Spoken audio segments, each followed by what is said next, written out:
안녕하세요. 세종사이버대학의 오수환 교수입니다. 이번 시간에는요, 지난 시간에 이어서 2023년도 1회 정보처리 기사 실기 문제를 풀어보도록 하겠습니다. 문제 11번입니다. 다음 설명에서 가로에 들어갈 알맞은 디자인 패턴을 아래에서 찾아 쓰시오라고 하는 이런 얘기입니다. 디자인 패턴은 우리가 필기에서 굉장히 많이 공부했죠. 디자인 패턴에는 생성 패턴과 구조 패턴과 행위 패턴으로 나눕니다 라고 하는 거예요. 그래서 앱스트랙 생성 패턴에는 앱스트랙 팩토리, 빌더, 팩토리 메소드, 프로토타입, 싱글톤 이런 것이 있었고, 구조 패턴에는 어댑터, 브릿지, 컴포지트, 데코레이터, 포케이드, 그 다음에 프락시 이런 얘기가 나오는데, 행위 패턴에는 이런 내용들이 있었고요. 자, 같이 한번 예문을 읽어 보시죠. 무엇은 복잡한 시스템을 개발하기 쉽도록 클래스나 객체들을 조합하는 패턴에 속하며 대리자라는 이름으로 불린다. 여기 결정적인 얘기가 나오는데 이 대리자다라는 거예요. 이름으로 불린다. 내부에서는 객체 간의 복잡한 관계를 단순하게 정리해주고 외부에서는 객체의 세부적인 내용을 숨기는 이러한 역할을 하는 이 대리자가 뭐죠? 프락시 얘기하는 거니. 프락시가 대리자다라고 하는 이런 뜻이라 대리자만 알면 프락시 바로 쓸 수 있는 이러한 문제인데 한번 워낙 이 디자인 패턴은 필기 실기에서 많이 나오는 문제니까 한번 정리하고 넘어가도록 이렇게 하겠습니다. 우선 디자인 패턴이라고 하는 것은 좋은 코드를 설계하기 위한 설계적인 방법론이죠. 좋은 코드를 만들기 위해서는 어때요? 응집도는 높이고 결합도는 낮춘다. 응고 결저라고 하는 이런 얘기 필기시 때 많이 얘기 드렸죠. 그런 방법론입니다. 반복적으로 나타나는 문제들을 해결해온 전문가들의 어떤 경험을 모아서 정리한 일관적인 솔루션이고요. 생산성의 향상과 표준화를 기합니다. 수행 목적에 따라서 생성 패턴이냐, 구조 패턴이냐, 행위 패턴으로 구분된다는 거죠. Gangs of Four라고 해서 GOF는 바퀴를 다시 개발하지 마라. 이런 유명한 말이 있습니다. 자, 우선 생성 패턴에는 팩토리 메소드, 싱글톤, 추상 팩토리, 빌더, 프로토타입이 있었죠. 자, 객체 생성, 인스턴스 생성을 위한 클래스 정의와 객체 생성 방식의 구조화, 캡슐화 방법을 제공합니다. 우선 이 팩토리 메소드다라고 하는 것은 객체 생성을 위한 인터페이스를 따로 정의하고요. 객체를 생성하는 일을 서브 클래스가 담당하도록 이렇게 담당하는 이러한 방법을 우리가 팩토리 메소드다 이렇게 얘기합니다. 싱글톤이라고 하는 것은 지정한 클래스의 인스턴스가 반드시 한 개만 존재하도록, 그래서 싱글톤이죠. 한 개만 존재하도록 하는 이러한 패턴, 이걸 우리가 싱글톤 이렇게 이야기하겠습니다. 그 다음에 업솔루트 팩토리다, 앱스트랙 팩토리다 라고 하는 것은 우리가 추상이라고 하는 거죠. 구체적인 클래스를 지정하지 않고 관련성 있는 객체의 집합을 생성하는 거예요. 그래서 서로 독립적인 객체들의 집합을 생성할 수 있는 인터페이스를 제공하는 이러한 패턴, 이거를 우리가 추상 팩토리다. 그래서 추상이라고 하는 말을 이해하면 이 내용들이 이해가 되겠죠. 그래서 추상이다라고 하는 거죠. 그 다음에 빌더입니다. 복잡한 객체를 생성하는 방법과 표현하는 방법을 정의하는 클래스들을 별도로 분리하는 거예요. 그래서 또 다른 표현이라고 이를 생성할 수 있는 동일한 절차를 제공하는 이러한 패턴, 이걸 우리가 빌더다 이렇게 얘기를 하고요. 그 다음에 프로토타입이다. 원본이 되는 인스턴트를 사용해서 생성할 객체의 종류를 명시하고 견본을 복사해서 새로운 객체를 생성. 여기 견본을 복사했다. 이게 프로토 아닙니까? 프로토타입 아닙니까? 그래서 프로토타입이다. 견본을 만들어서 이렇게 보여주는 이게 프로토타입이다라는 거죠. 그 다음에 구조 패턴에는 7개가 있는데 어댑터, 브릿지, 컴포지트에서 플락시까지. 자, 얘는 다른 기능을 가진 객체 간의 협력이 필요할 때 객체들을 조직화하는 방법과 기능을 구현하기 위해 객체를 구성하는 방법이죠. 그래서 첫 번째 어댑터라는 거예요. 클래스의 재사용을 높이기 위해서 클래스 간의 기능 변환을 제공해주는 어댑터가 되는 거죠. 기능을 변환한다. 요거요. 그 다음에 그래서 호환성을 높여주는 거죠. 그런 것을 우리가 어댑터다. 말 그대로 어댑터의 역할 아니겠어요? 브릿지라고 하는 것은 인터페이스가 서로 다른 클래스를 어떻게 해요? 분리치 시켜주는 거잖아요. 연결해 주는 거 아니에요. 연결하는 패턴으로 기능의 계층과 구현의 계층을 연결시켜주는 이걸 우리가 브릿지다 이렇게 얘기해요. 컴포지트다. 컴포지트는 복잡한 객체 구조를 표현해서 객체 집합 속에 또 다른 객체의 집합을 갖는 이러한 패턴, 이걸 우리가 컴포지트다 이렇게 이야기를 하겠습니다. 그 다음에 데코레이터입니다. 새로운 기능이 추가될 때마다 새로운 객체를 데코레이션 해주는 거죠. 새로운 객체를 만들어주는 거예요. 데코레이션이에요. 이전의 객체 기능은 새로운 객체 내에도 그대로 유지하고 보장해주는 이러한 패턴을 우리가 데코레이터다, 퍼사드다 라고 하는 것은 서브 시스템이 복잡할 경우 간단한 인터페이스를 통해서 서브 시스템의 주요 기능을 사용할 수 있는 이러한 패턴을 우리가 퍼사드다 이렇게 하고, 플라이웨이트라고 하는 것은 인스턴스를 가능한 한 공유시켜 불필요한 생성을 하지 않도록 하는 것을 플라이웨이트다라고 하는 거예요. 프락시라고 하는 것은 대리자란 뜻 아니겠어요? 객체 접근을 제어하는 목적으로 인터페이스 역할을 하는 객체를 사용해서 제어하는 이러한 방식입니다. 그래서 이런 것들을 우리가 플락시다 이렇게 이야기합니다. 그다음에 행위 패턴에는 11개가 있는데 템플릿 메소드부터 시작해서 옵저버까지 있다라는 거죠. 얘는 객체 간의 기능을 분배하는 일과 같은 로직 수행에 주로 이용하며 객체 간의 연동에 대한 유용을 해주는 걸 우리가 행위 패턴이다 이렇게 얘기해요. 그 다음에 템플릿 메소드다라고 하는 것은 상위 클래스에서 처리의 흐름을 정의하고 하위 클래스에서는 구체적인 내용을 재정의하는 이러한 방식을 우리가 템플릿 메소드다 이렇게 얘기해요. 그 다음에 인터프리터다. 간단한 언어의 문법을 정의하는 방법으로 그 언어의 문장을 구성하는 방법이에요. 이 인터프리터라고 하는 것은 어때요? 프로그래밍 언어에서 인터프리터 방식으로 언어를 번역하는 그 방식이 있잖아요. 그래서 그 언어를 문장으로 구성하는 방법이에요. 문장을 해석하는 방법을 제시하는 이러한 패턴을 우리가 뭐라고 하냐? 인터프리터다 이렇게 이야기를 한다는 거죠. 그 다음에 반복자, 이더레이터라고 얘기하는데 접근이 잦은 객체에 대해서 동일 인터페이스를 사용하도록 이렇게 하는 패턴이에요. 집합 객체의 요소들의 내부 표현 방식을 공개하지 않고 차례대로 구조를 제공하는 이러한 방법을 이더레이터 이렇게 얘기하고, 커맨드는 요청 자체를 캡슐해요. 그리고 매개 변수 파라메타를 이용해서 요구사항들을 추가해 나갈 수 있는 이러한 방법이고, 책임 연쇄, 상태, 전략, 중재자, 메멘토, 방문자, 옵저버까지 이런 내용들이 있는데 이런 내용들을 한번 여러분들이 차근히 한번 읽어보시면서 이 내용들을 이해하시면 괜찮을 것 같습니다. 자, 그래서 프록시 패턴이라고 하는 것은 대상 원본의 객체를 대리해서 대신 처리해 주는 거예요. 그래서 로직의 흐름을 제어하는, 빨간색 글씨를 좀 잘 봐주십시오. 흐름을 제어하는 이러한 패턴입니다. 프록시는 사전적인 의미로 대리자 아니에요. 대리인이라는 이러한 뜻이다라고 하는 이러한 얘기입니다. 자, 그래서 클라이언트에서 이 플락시가 작업을 하고 있는, 대리자가 작업을 하고 있는 이러한 그림을 여러분들에게 이해를 돕기 위해서 그림으로 보여드리고 있는 이러한 내용이 되겠습니다.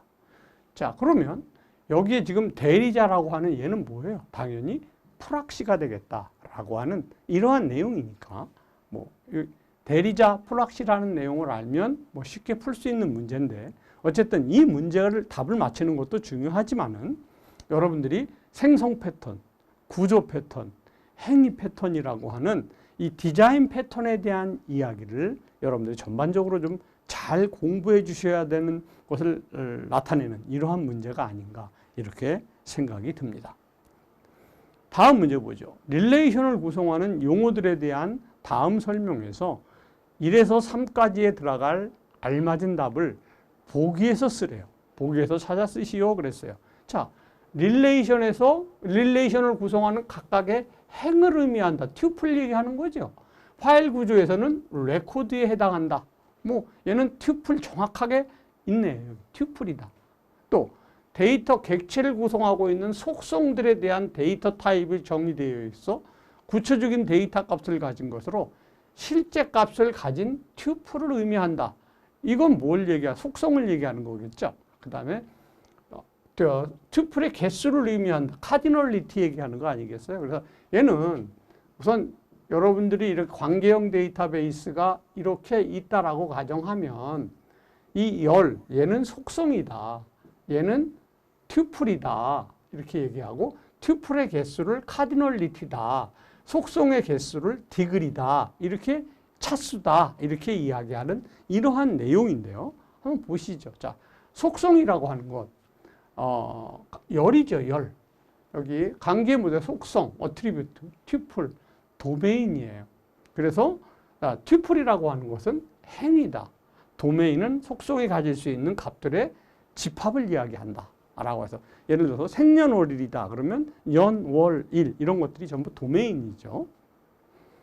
자, 그러면 여기에 보면 여기 도메인이 나와 있고요. 그 다음에 도서번호, 도서명, 저자, 가격이라고 하는 어트리뷰트, 속성이 나와 있고요.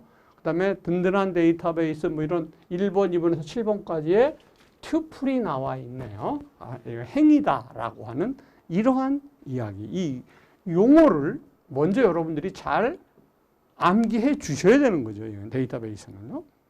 그 다음에 릴레이션 스키마와 릴레이션 인스턴스다라고 하는데 릴레이션 스키마는 릴레이션의 이름과 릴레이션에 포함된 속성의 이름으로 한 릴레이션 논리적인 구조를 정의한 것. 이걸 우리가 스키마다 이렇게 얘기하고 도서번호, 도서명, 저자, 가격 이걸 우리가 내포, 내연 이렇게 얘기하고 나머지 내용들을 인스턴스 하나하나들을 외연, 인스턴스다 이렇게 이야기를 한다라고 하는 이러한 그림입니다.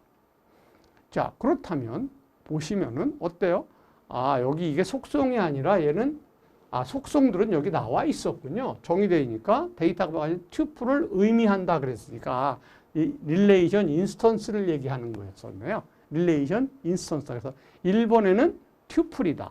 그 다음에 2번에는 제가 아까 앞에서 속성 이걸 잘못 설명해 드렸는데 여기서 말하는 릴레이션 인스턴스 이걸 얘기하는 거죠. 요 하나하나의 설명들을 얘기하는 거니까 그러니까 릴레이션 인스턴스다 이렇게 얘기하고 그 다음에 튜플의 개수니까 카디널리티다.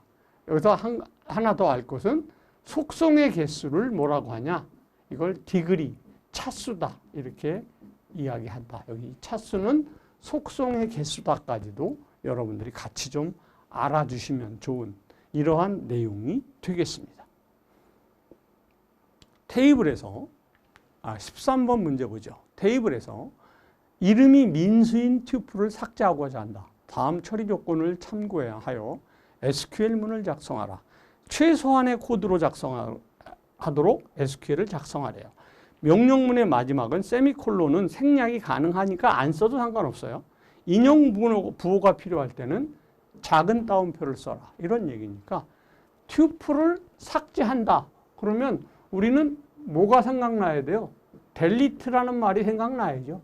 델리트 프롬 그 다음에 where 얘가 WH ERE 이게 생각나야 되겠죠. 그래서 이 where가 뭐예요? 조건절이죠. 그래서 이 조건절이 뭐가 돼야 돼요? 민수가 돼야 되는 거 아니겠어요? from 다음에는 테이블의 이름이 나오고 그 다음에 여기엔 뭘 표현할 건지 표현할 내용이 나오면 되니까 같이 한번 보시죠. 자, delete from 학생 이렇게 되는 거죠. 아, 이게 지금 셀렉트가 아니니까 앞에 여기 표현할 건 없네요. 그냥 지우기만 하면 되니까. where 이름이 뭐예요?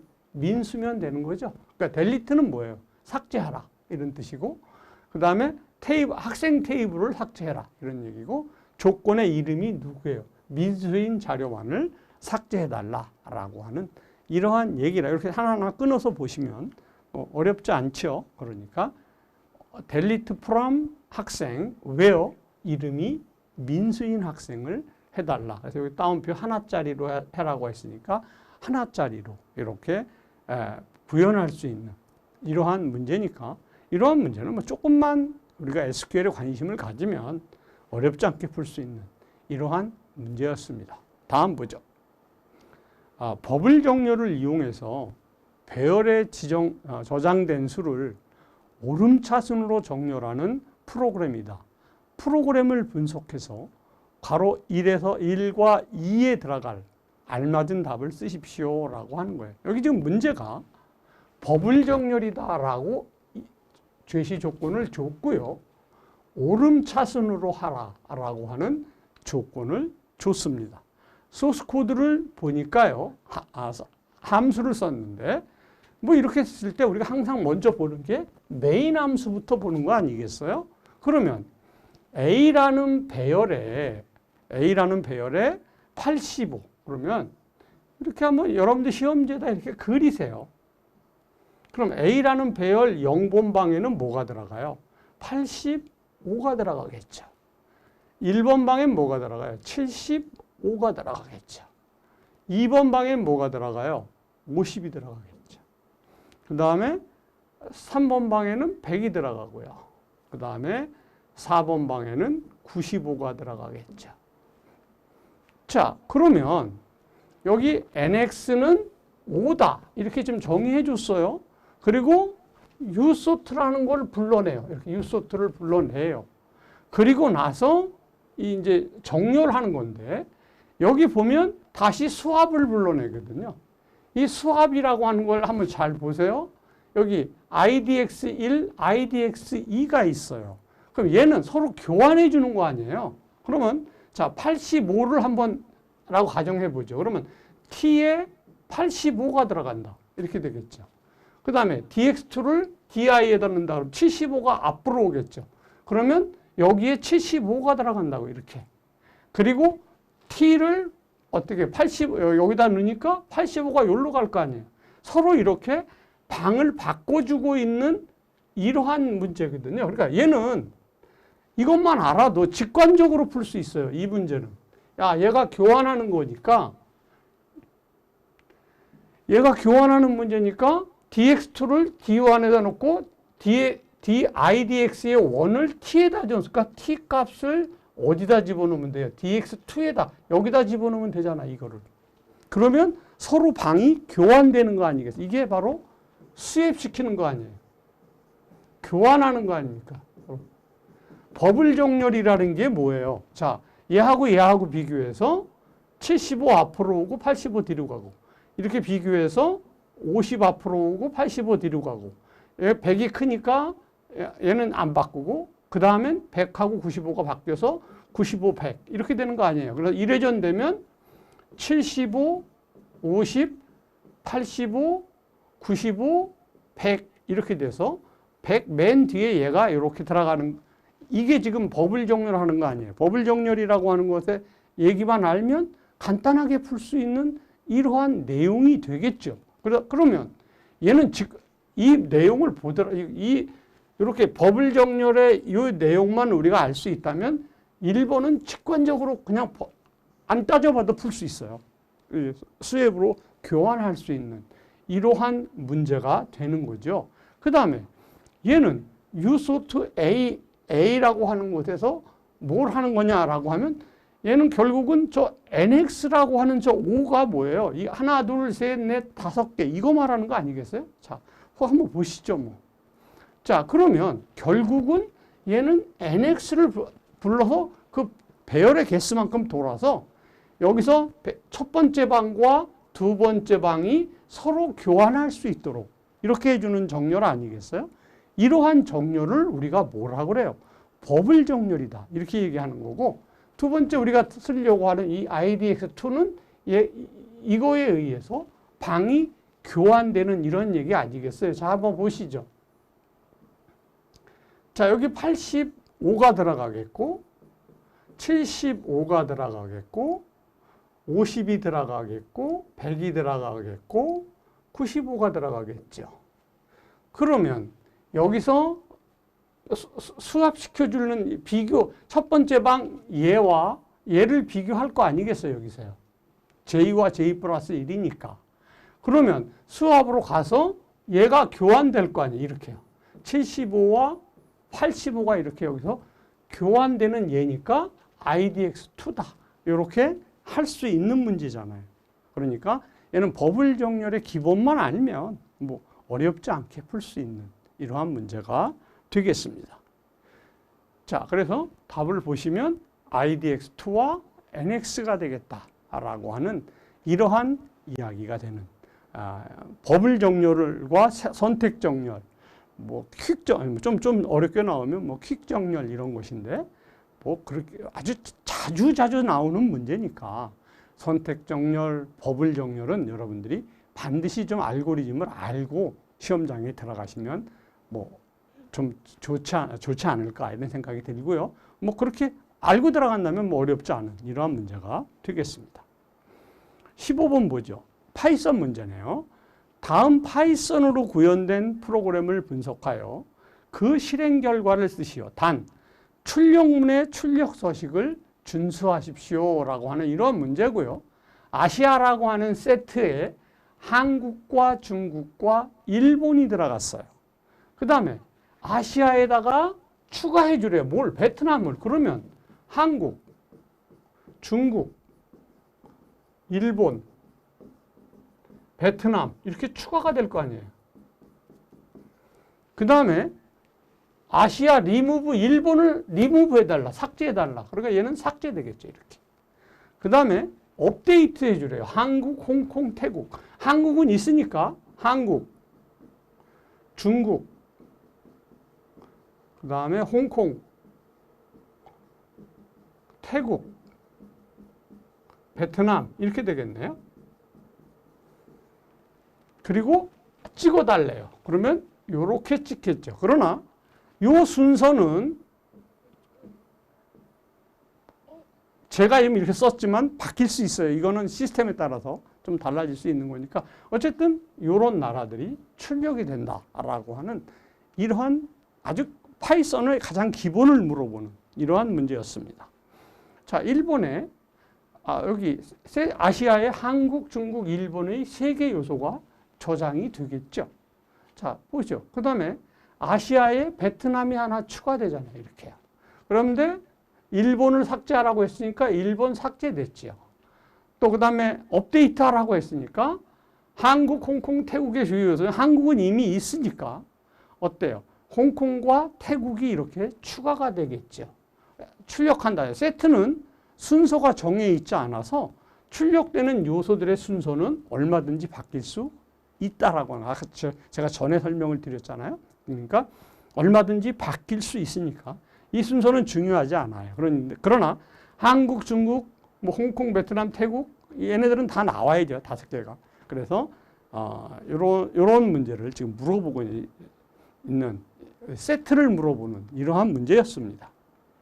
자, 그럼 파이썬으로 구현한 프로그램을 분석하고 그 실행 결과를 쓰시오라고 했으니까 한국, 중국, 베트남, 홍콩, 태국이 출력되는 이러한 문제가 되겠다라고 하는 이런 문제가 되겠습니다. 뭐가 좀 너무 화면이 글자가 많아서 복잡하긴 한데 하나하나 차근히 보도록 하죠. 문제 16번입니다. 다음 성적 테이블에서 과목별 점수의 평균이 90점 이상인 과목의 이름, 최소 점수, 최대 점수. 여기 최소 점수는 민을 얘기하는 그룹 함수죠. 최대 점수는 맥스를 이야기하는 그룹 함수입니다. 이 그룹 함수를 쓸 때는 그룹 바이 해빙을 써야 된다. 이건 뭐 기본적인 SQL 문인데 여기 웨어문을 사용하지 않는다. 이건 당연한 거예요. 조건에 주지 않으셔도 SQL 문에서 그룹 함수일 땐 당연히 그룹 바이 해빙을 이용할 수밖에 없는 거예요. 여기 지금 직계 함수다라고 했지만 직계 함수라고도 하고 그룹 함수라고도 해요. 그래서 명령문을 사용하여 최소 점수는 얼라이스, 별칭을 쓰래요. 얼라이스를 쓰래요. 그래서 as문을 이용하라. 명령문의 마지막에 세미콜론은 생략이 가능하다. 인용부호가 필요한 경우 작은 따옴표를 사용해라 라고 하는 거예요. 그래서 여기 결과를 보니까 데이터베이스의 최소 점수는 88점, 데이터베이스의 최소 점수는 88점, 최대 점수는 100점이다 라고 하는 얘가 나왔고, 인공지능은 최소 점수가 92점, 최대 점수가 93점이니까 93점이 출력이 되는 이러한 내용이 되겠습니다. 그러니까 얘는 지금 셀렉트문을 써야 되겠죠. 셀렉트문을 쓰면서 보면 되겠는데, 우선 집단함수, 그룹함수에 대한 이야기부터 보죠. 카운트는 행의 개수를 세알리는 거죠. 하나, 둘, 셋 이렇게 카운트 해주는 거고, 썸은 합계를 구해주는 거고, avg는 평균을 구하는 거고, max는 최대값이고, min은 최소값이다라는 거고요. 얘는 셀렉트절에 그룹 바이 해빙을 쓴다라고 하는 이러한 사실을 설명하고 있는 이러한 내용이 되겠습니다. 이 집단함수를 쓰는 이유는 단일값을 쓰기 위해서 그렇다라고 하는 이러한 이야기입니다. 자, 셀렉트 과목 이름에 min, 이거 최소 점수를 하는 거죠. 그 다음에 as, 별칭을 줬죠. 뭐라고? 최소 점수라고. 그 다음에 최대값, max를 as, 최대 점수라고 별칭을 줬어요. 어떤 테이블에서? 성적 테이블에서.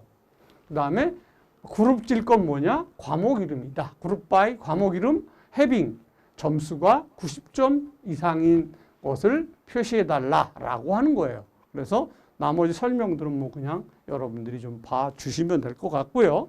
자, 그러면 셀렉트 과목 이름 min 점수, as 최소 점수, max as 최대 점수, from 성적, 그룹 바이 해빙 점수가 90점 이상이냐라고 하는 이러한 내용이니까요. 뭐 좀 길어 보이긴 하지만 하나하나 따져보면 그렇게 길지 않은, 뭐 select from, 그 다음에 group by having, 요 문법만 알고 있으면 뭐 어렵지 않게 풀 수 있는 이러한 문제가 아닐까 이렇게 생각이 듭니다. 자, 다음 문제 보시죠. 다음 자바로 구현된 프로그램을 분석하여 그 실행 결과를 쓰시오. 단, 출력문의 출력 서식을 준수하시오라고 하는 거예요. 우선 먼저 보니까 abstract 클래스 뭐 바이클이라고 하는 클래스를 하나 만들고요. 그 다음에 뭐 카 익스텐들 바이클을 상속받아서 해라. 뭐 이런 소스가 지금 보이고 있습니다. 이렇게 뭐 소스가 있어도 우리는 항상 어디부터 찾는 연습을 해야 돼요? 메인부터 찾는 연습을 해야 되는 거죠. 메인부터 찾다 보니까 여기 카의 스파크다라고 하는 이런 내용이에요. 그럼 여기 카로 가서 스파크를 찾아보면 되니까 한번 같이 보시죠. 뭐. 자, 우선 먼저 메인 1번부터 보죠. 검은 1번에 보면 public static void main 아글먼트 하고 그 다음에 어때요? 카의 스파크다. 그러면 2번은 이 카로 가는 거죠. 그러면 이 스파크라고 하는 여기 뉴 스파크에서 카의 생성자를 이용하여 바이클의 크랙스 객체인 OBJ, 이 OBJ 얘 말하는 거죠. OBJ를 선언하고 스파클 인수를 카 클래스의 생성자를 호출한다. 그럼 여기에는 뭐가 들어가요? 스파클이 들어갈 거 아니에요? 얘가 들어갈 거 아니겠어요? 그러면 2번으로 가보면 얘는 카 클래스의 시작점이 되고 스파크가 밸류에 저장이 되겠죠. 그래서 여기는 지금 스파크가 된다라고 하는 이러한 이야기가 되겠습니다. 그러면 이제 4번으로 가보시면 여기서 4번에서 어때요? 시스템 아웃 프린트 하려고 했는데 getName으로 가래요. 그러면 어디 있어요? getName으로 가보시면 여기 있잖아요. getName으로 가서 return 바이클 네임, 네임을 찍으면 얘가 뭐예요? 스파클 아닙니까? 그러니까 바이클 네임, 스파클 이렇게 찍는 이러한 프로그램이다 라고 하는 거예요. 그래서 바이클 네임에 변수 네임을 붙이고 스파크를 붙여서 메소드를 호출했던 7번으로 와서 인쇄를 끝내면 되는 이러한 내용입니다. 그래서 여러분들이 좀 글자가 좀 많아서 보시기는 좀 어렵겠지만은 여기서 좀 볼 수 있는 건 까만 번호를 보시면은 뭐 그렇게 뭐 어렵진 않게 볼 수 있는 이러한 문제가 아닐까 이런 생각인데, 요 글씨는 아마 여러분들이 잘 안 보이실 거예요. 그러나 이 까만 번호의 내용들은 보이실 테니까 까만 번호의 내용들로 따라가면서 보시면 좀 이해가 쉽지 않을까 싶어서, 바이클 네임 하고요. 여기서 전달받은 이 밸류 값 네임이 찍히니까 스파크가 찍히는 이러한 내용이 된다라고 하는 이러한 내용이니까 바이클 네임, 스파크 이렇게 출력이 되는 이러한 문제가 되겠습니다. 다음 문제 보시죠. 스키마에 대한 다음 설명에서 괄호 1에서 3에 들어갈 알맞은 답을 보기에서 찾아 쓰시오라고 하는 이러한 문제입니다. 무엇은 스키마는 데이터베이스의 전체적인 논리 구조로 모든 응용 프로그램이나 사용자들이 필요로 하는 데이터를 종합한 조직 전체의 데이터베이스다라고 하는 거예요. 그 다음에 스키마에 실제 저장될 레코드의 형식, 저장 항목, 얘는 결국은 내부 레코드, 이 얘기 나오는 거 보면 내부에 대한 이야기고, 스키마의 사용자나 응용 프로그래머 이런 거 얘기하니까 얘는 외부가 되겠죠. 얘는 뭐 개념 얘기하는 거겠죠. 그래서 얘는 개념 스키마에 대한 이야기, 얘는 내부 스키마에 관한 이야기. 내부 스키마는 하드디스크라든지 이런 저장 장치에 저장할 수 있는 이런 내용들이잖아요. 외부는 사용자라든지 개발 프로그래머라든지 DBA라든지 이런 사람의 입장을 보는 거니까 얘가 외부가 되겠다라고 하는 이러한 내용이 되겠습니다. 자, 스키마라고 하는 것부터 보죠. 스키마는 데이터베이스의 구조와 제약 조건에 관한 전반적인 명세를 기술한 것을 우리가 스키마다 이렇게 얘기를 해요.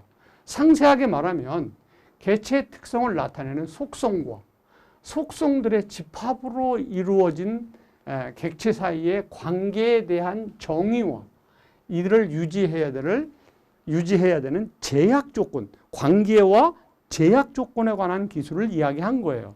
외부 스키마는 사용자라든지 프로그래머라든지 DBA라든지 이런 사람의 관점이고요.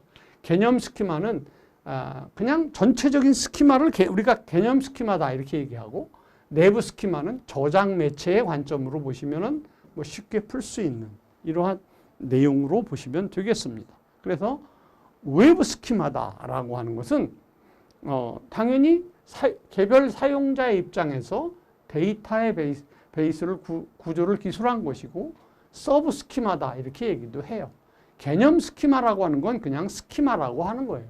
그 다음에 내부 스키마는 저장 장치의 입장이다라고 하는 이 사실만 여러분들이 기억하시면 뭐 어렵지 않을 겁니다.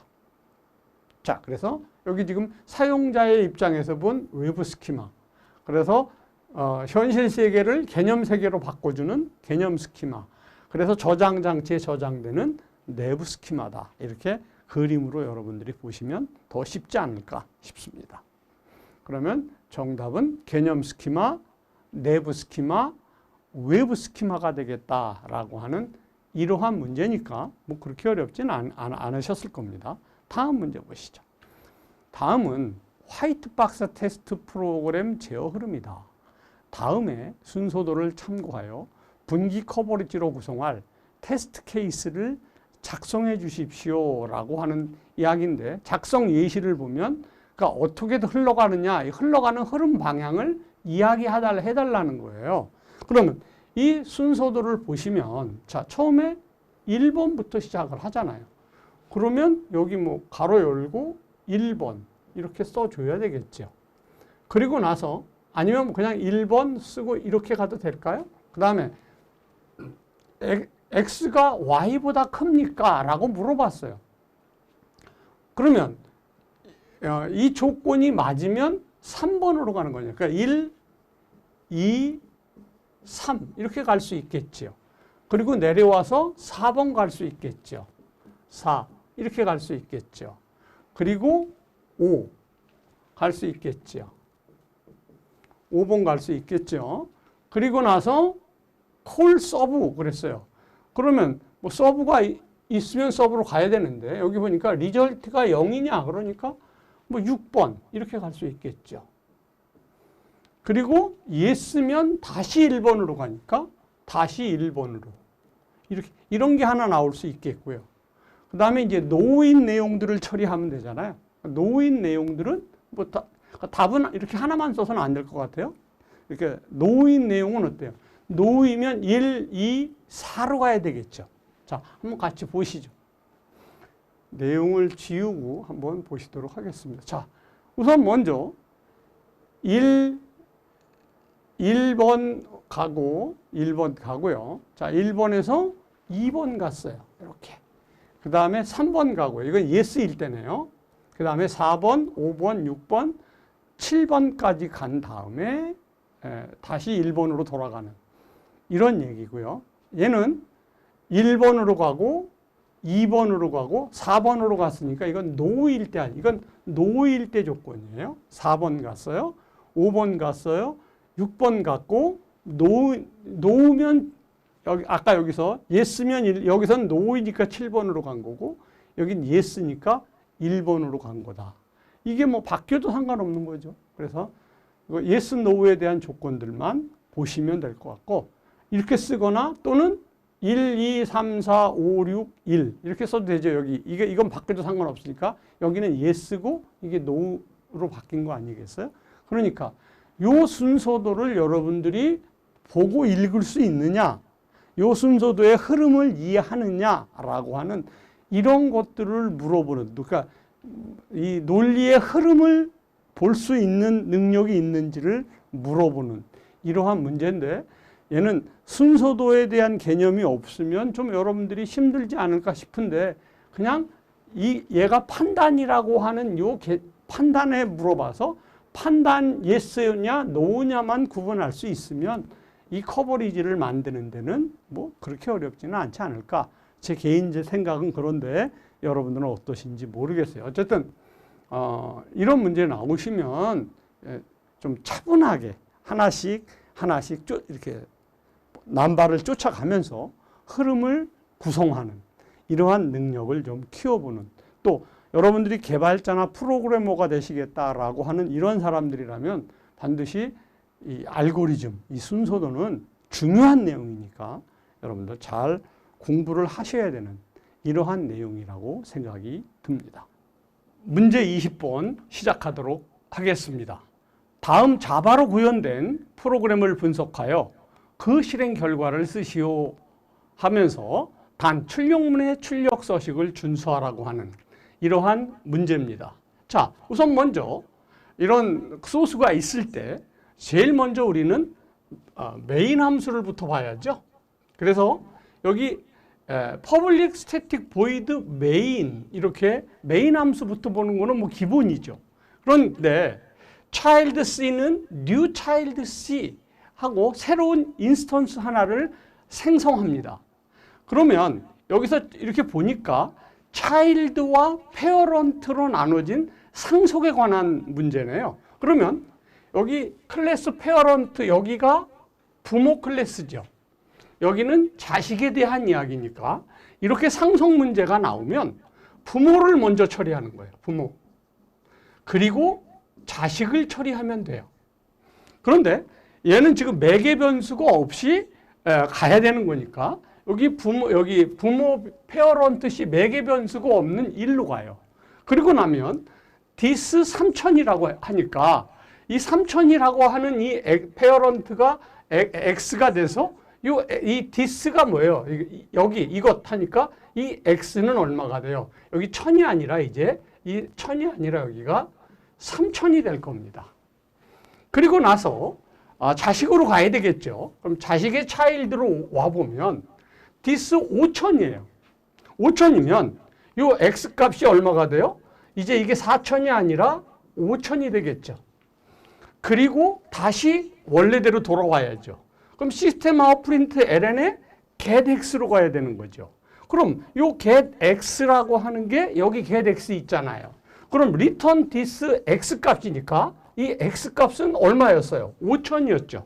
그러니까 여기서 5,000을 인쇄하고 끝내는 이러한 문제가 되겠습니다. 자, 뭐 기본적으로 이러한 문제인데 한번 보시죠. 자, 우선 먼저 여기서 child C는 child다. 요 1번을 먼저 하고 그 다음에 여기 child라고 되어 있지만 사실은 부모로 가는 거죠. 3번. 그 다음에 여기서 3,000이 되는 거죠. 여기서 3,000이 되고요. 그 다음에 자식으로 와서 여기서 4,000이 아니라 5,000이 되는 거죠. 그래서 이 x값 5,000이 되고요. 그리고 여기 와서 getx가 요 getx 얘를 호출해서 이 5,000 값을 반환받게 되겠고요. 그리고 나서 찍게 되니까 5,000이 인쇄된다라는 거죠. 그래서 여기 1,000이 아니라 x가 얼마가 됐어요? 처음에 3,000이 됐고 4,000이 아니라 얼마가 됐어요? 5,000이 됐죠. 그리고 이 5,000이란 값을 인쇄하라 하는 이러한 얘기가 돼서 정답은 5,000을 인쇄하는 이러한 내용이 되겠습니다. 그래서 정답은 5,000이다 라고 하는 이러한 문제가 되겠습니다. 자, 이것으로서 이번 시간 강의를 마치도록 하겠습니다. 감사합니다.